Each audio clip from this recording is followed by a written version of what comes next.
forth, come forth. Affliction is enamored of thy parts, and thou art wedded to calamity. Father, what news? What is the prince's doom? What sorrow craves acquaintance at my hand that I yet know not? Too familiar is my son in such sour company. I bring thee tidings of the prince's doom. What less than doomsday is the prince's doom? A gentler judgment has vanished from his lips. Not body's death, but body's banishment. Ha! Banishment? Be merciful, say death. For exile hath more terror in its name, much more than death. Do not say banishment. Hence, from Verona art thou banished. Be patient, for the world is broad and wide. There is no world without Verona walls, but purgatory, torture, hell itself. Hence banished is banished from the world, and world's exile is death. Then banishment is death mistermed. Calling death banishment, thou cutt'st my head off with a golden axe, and smilest upon the stroke that murders me. O deadly sin, O rude unthankfulness, thy fault in our law calls death, but the kind prince, taking thy part, hath rushed aside the law, and turned that black word death to banishment. This is dear mercy, and thou seest it not. 'Tis torture and not mercy. Heaven is here, where Juliet lives, and every cat and dog and little mouse, every unworthy thing, live here in heaven and may look on her, but Romeo may not. More validity, more honorable state, more courtship lives in carrion flies than Romeo.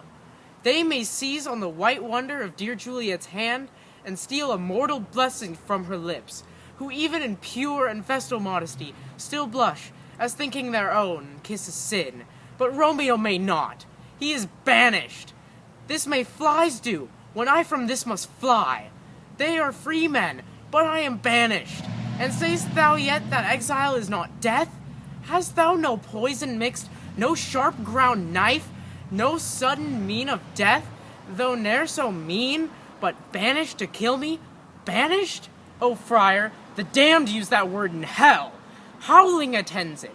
How hast thou the heart, being a divine ghostly confessor, a sin absolver, and my friend professed, to mangle me with that word banished? Thou fond madman, hear me a little speak. Oh, thou wilt speak again of banishment.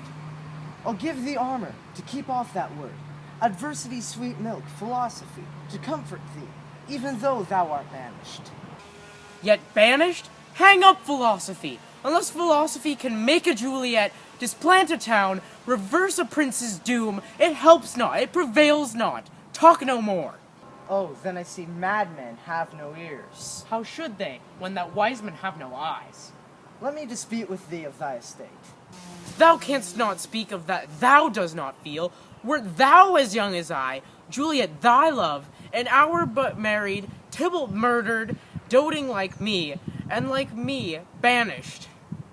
Then mightst thou speak, then mightst thou tear thy hair, and fall upon the ground as I do now, taking the measure of an unmade grave. Romeo, arise! When's coming? Quick, hide thyself! Not I, unless the breath of heartsick groans mislike enfold me from the search of eyes.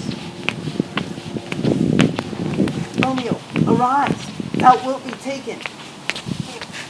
Hurry, run to my study! What simpleness is this? Whence come you? What is your will?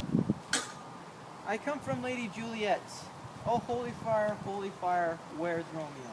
There, under the table, with his own tears made drunk. Oh, he is in my mistress's case, just as a princess. Oh, woeful sympathy, a piteous predicament. Weeping and blubbering and weeping. Stand up, he'll be a man. For Juliet's sake, for her sake, rise and stand. Why should you fall into so deep of an oath? Nurse! Ah, sir, that's the end of all. How is Juliet? Where is she? Does she think of me a murderer? Oh, she says nothing but weeps and weeps. She falls on her bed and she starts up again. Tybalt calls and she cries for Romeo, and then she just falls on her bed. As if that name did murder her, as that name's cursed hand did murder her kinsman. Oh, tell me, friar, tell me, Where in this anatomy doth my name lodge, so that I may kill myself? Hold thy desperate hand. Art thou a man? Thy form cries out thou art. Thy tears are womanish. The wild acts denote unreasonable fury of a beast, a seemly woman and a seeming man, or ill-beseeming beast and seeming both. Thou hast amazed me. By my holy order, I thought thy disposition better tempered.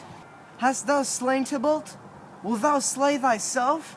And slay thy lady that in thy life lives, by doing damned hate upon thyself? Why railest thou on thy birth, the heaven and earth? Since birth, heaven, and earth, all three do meet, in thee at once, which thou at once wouldst lose. Fie, thou shamest thy shape, thy love, thy wit, which like a usurer aboundst in all, and usest none in that true use indeed, which should bedeck thy shape, thy love, thy wit. Thy noble shape is but a form of wax, digressing from the valor of a man. Thy dear love sworn but hollow perjury, killing that love which thou hast vowed to cherish. Thy wit, that ornament to shape and love, misshapen in the conduct of them both, like powder in a skilless soldier's flask, is set afire by thine own ignorance, and thou dismembered with thine own defense. What roused thee, man? Thy Juliet is alive, for whose dear sake thou wast be lately dead. There art thou happy. Tybalt would kill thee, but thou slewest Tybalt. There art thou happy too. The law that threatened death becomes thy friend, and turns it to exile. There art thou happy. A pack of blessings light upon thy back. Happiness courts thee in her best array, but like a misbehaved sullen wench, thou pout'st upon thy fortune and thy love. Take heed, for such die miserable. Go get thee to thy love, as was decreed. Ascend to her chamber hence, and comfort her. But look thou stay not till the watch be set, for then thou canst not pass through Mantua, where thou shalt live till we can find a time to blaze your marriage, reconcile your friends, beg pardon of the prince, and call thee back with 20,100,000 times more joy than thou wentst forth in lamentation. Go before nurse, commend me to thy lady, and bid her hasten all the house to bed, which heavy sorrow makes them apt unto. Romeo is coming. O Lord, I could have stayed here all the night to hear good counsel. Oh, what learning is. My lord, I'll tell my lady you will come. Do so, and bid my sweet prepare to chide. Here's a ring she gave me bid you, sir. Make haste, for it grows very late. How well my comfort is revived by this! Go hence, good night, and here stands all your state. Either be gone before the watch is set, or by the break of day disguised from hence. Sojourn to Mantua, I'll find out your man, and he shall signify from time to time. Every good hap to you that chances here, give me thy hand. 'Tis late. Farewell, and good night. But that a joy past joy calls out on me. There was a grief so brief to part with thee. Farewell!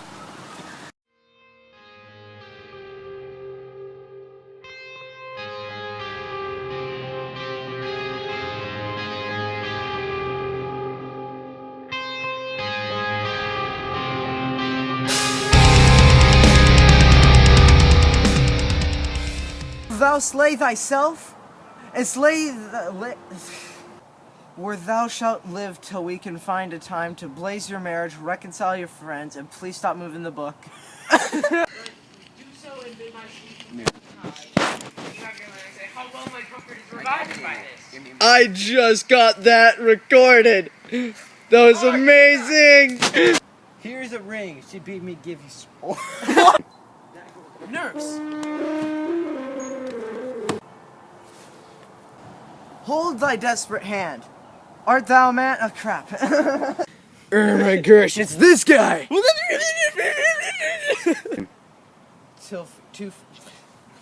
What less than doomsday is the prince's doom? Your face. Ha! Banishment? Be merciful, say death. For banished? Count. Dang! High five! Rage. Then mightst thou speak. Then. I can't remember the next